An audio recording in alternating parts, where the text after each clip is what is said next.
அகிலத்தை ஆளும் உழைப்பின் உறுதியை என்றும் வணங்கும் அக்னி.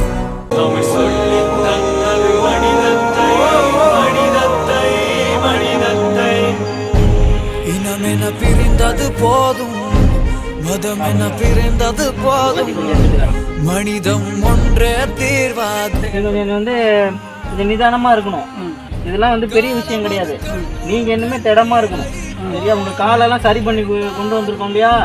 இன்னும் சரி பண்ணிக்கிட்டு ஆயிரமேலே நம்பிக்கை இழந்தாலும்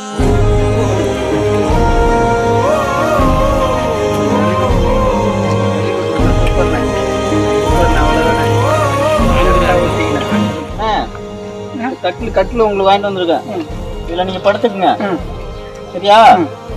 கும்பகோணம் பக்கத்துல உடல்ல காயம் ஏற்பட்டு சாலையோரமா கஷ்டப்பட்டுட்டு வந்த நபரை சமூக சேவகர் ஒருத்தர் மீட்டு அவருக்கு தேவையான சிகிச்சையை அளிச்சு அதுக்கப்புறம் சொந்த ஊர்ல விட்டு அவருக்கு தேவையான பொருட்களை வாங்கி கொடுத்திருக்காரு. இவருடைய இந்த செயலுக்கு பொதுமக்கள் பாராட்டுக்களை தெரிவிச்சிருக்காங்க.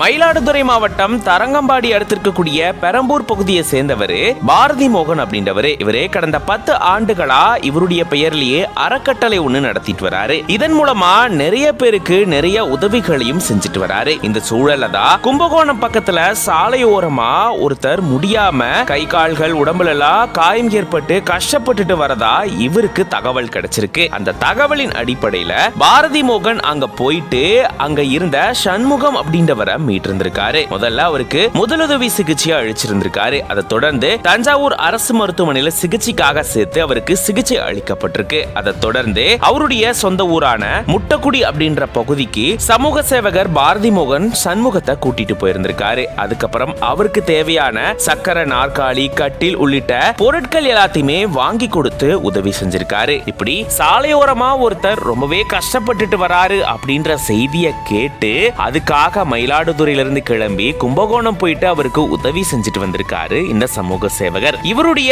இந்த செயல்பாடு எல்லாருமே நிகழ்ச்சியில் ஆழ்த்திருக்கு. இவருக்கு பொதுமக்கள் பாராட்டுகளையும் வாழ்த்துக்களையும் தெரிவிச்சிருக்காங்க. இது பத்தின உங்களோட கருத்துக்களை கமெண்ட்ஸ்ல சொல்லுங்க.